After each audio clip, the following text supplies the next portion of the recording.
Tonight, Donald Trump signed a bill that said that the government would open up again. That hadn't been worked. And more of those Giuffre Epstein emails. We say a very good morning to US political analyst and the host of the SOS America podcast, Charles Feldman. Good morning, sir. How are you?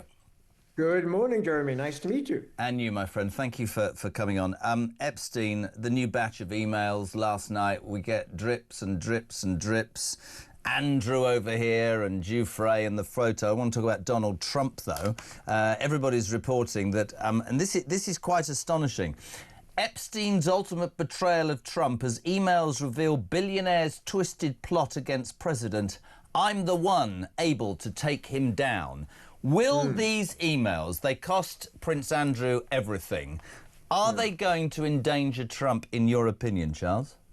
Probably not. I think that this has been, as you pointed out, it's been coming out in drips and drabs. And I think that when that happens, people kind of just get used to it. And I think that nothing really shocks people. And when it comes to Donald Trump, I think nothing shocks people about anything that he might do or say. So I would be very surprised if this is going to lead anywhere. Is it going to lead to his impeachment? Doubt it. Is it going to lead to any charges against him? Unlikely. Is it going to make any difference historically? Probably not. It's really interesting, actually. There are people, I think, on this side of the pond who there's much anger and real, you know, yeah, anger's the great word towards the ex-Prince, Prince Andrew. There are some people who will say, did he get it all? But Trump he is a bit like Teflon. And to be fair, I think not Shamina Begum, goodness me, Virginia Giuffre at some point admitted that he was sort of blameless in all of this, which probably goes into him being able to sell it politically. I saw Caroline Levitt saying this is an attempt by the Democrats to do anything. One thing that did work out overnight, that Trump signing the bill to end the longest US governmental shutdown in history. That's big news for the US people this morning.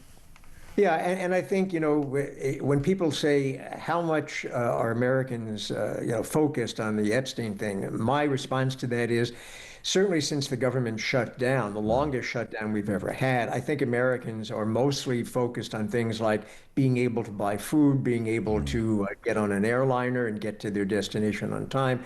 They're not all that concerned, frankly, about Epstein. But having said that, almost every news organization in the States has the Epstein story either as the lead story or, now that the government has been officially reopened, certainly the second biggest story. So it's not going to go away anytime soon. The House of Representatives, I believe next week, is likely going to have another vote to release yet more documentation. This from, I think it was an FBI investigation into the Epstein affairs.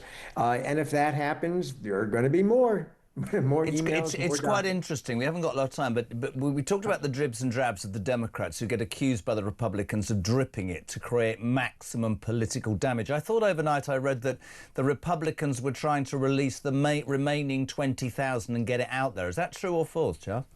No, it's true. And in fact, they have. The initial small batch of emails was released by the Democrats.